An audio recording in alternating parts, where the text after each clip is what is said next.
Hello, and welcome to the very first episode of German Grammar with Julia. I am your host, Julia.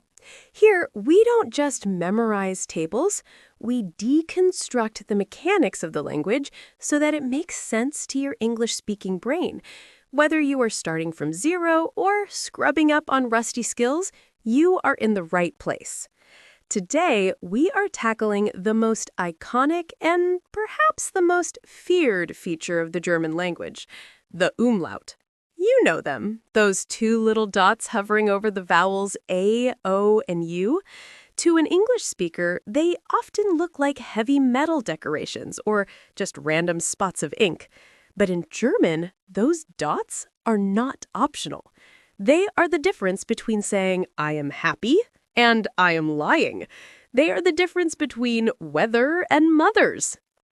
Before we decode the logic, let's listen to what we are up against. I want you to listen to this sentence. It contains all three umlaut sounds.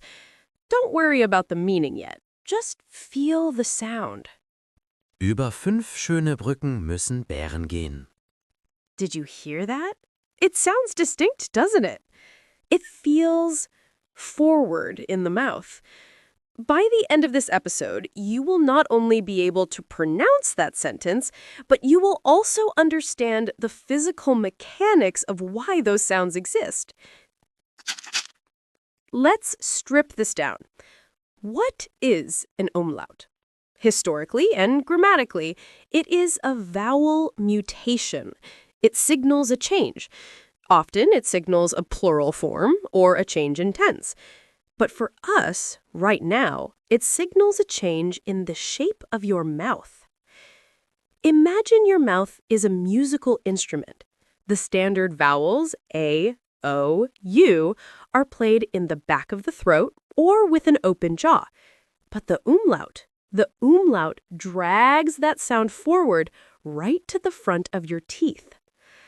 I call this the fronting technique. You keep the lip shape of the original vowel, but you push the tongue forward. Let's break them down one by one. First, the A umlaut, the ä. Visually, it's an A with dots. Phonetically, it is very close to the English E in the word bed, or the AI in air. It is open and flat. Listen to the standard A followed by the mutated A. Apfel. Äpfel. Hear the difference? The first one is dark and open. The second one is bright. Let's hear the word for late. Spät. And the word for cheese. Käse.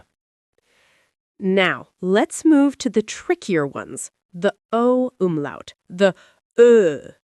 This is where English speakers often stumble. They tend to just say like turn, but that is too relaxed. Here is the visual analogy. Imagine you're about to whistle. Make your lips into a tight, perfect circle, as if you're blowing a bubble. Freeze your lips there. Now, without moving your lips, try to say the English letter A. Your lips want to be an O, but your tongue tries to say A. The result is the German Ö. Österreich. Österreich. Let's contrast the standard O with the umlaut O.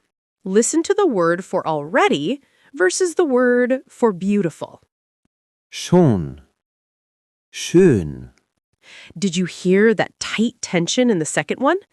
One more time. Schon. Schön.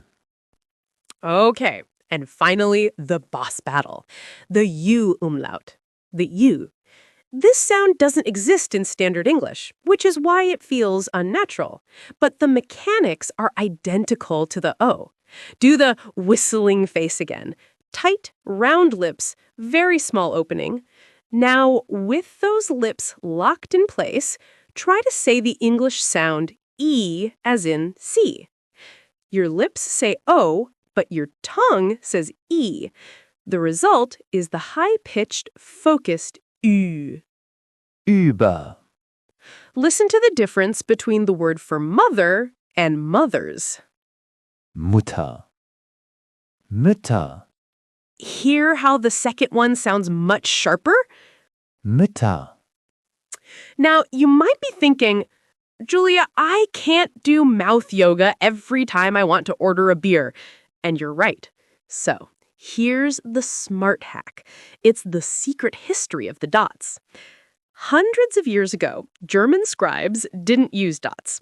When they wanted to modify a vowel, they actually wrote a tiny, microscopic letter E directly above the A, O, or U.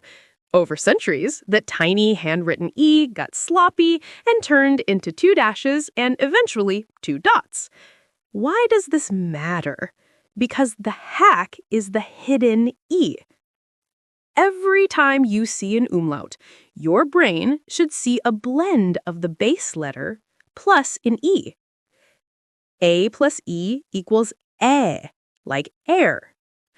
O plus E equals like in her, but rounder. U plus E equals ü. It's the E sound hiding inside a U shape.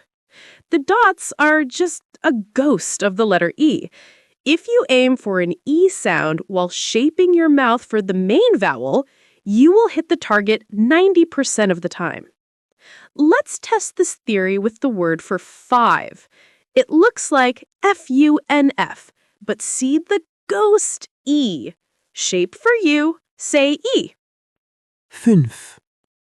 And the word for doors. Türen. Okay, let's put this into practice. We're going to do an active drill. I'm going to give you an English word or phrase.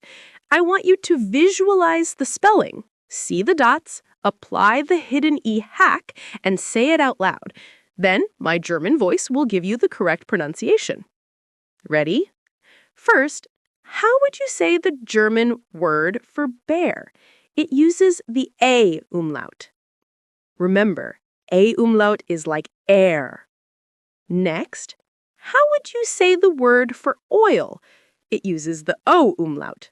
Remember the tight lips? Öl.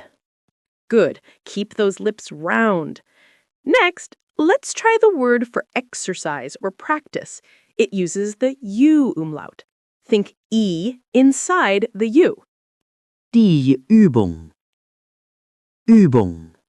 Now let's combine them. How would you say 5 beautiful bears? Fünf schöne Bären. Did you get all 3? Let's check that sentence from the beginning of the episode. Over 5 beautiful bridges. Über 5 schöne Brücken müssen Bären gehen. And the full sentence? Over 5 beautiful bridges, bears must go. Über 5 schöne Brücken müssen Bären gehen. Excellent work. The umlaut is not an obstacle. It is a tool for precision. It pushes the language forward. So here's your golden rule for today. When you see the dots, don't panic. Just remember the hidden E. Shape your mouth for the letter you see, but try to say E. Let's hear that golden rule in action one last time with the word for goodbye. It uses the U umlaut. Tschüss. Your homework for today is simple. I want you to look for umlauts in the wild, on a menu, on a sign, or in a brand name like Häagen-Dazs or Über, which, by the way, should technically be Über. Exactly. Spot the dots and practice the mouth shape. Thank you for tuning in to this first episode. I hope you feel a little more German than you did 10 minutes ago. Bis zum nächsten Mal. Tschüss.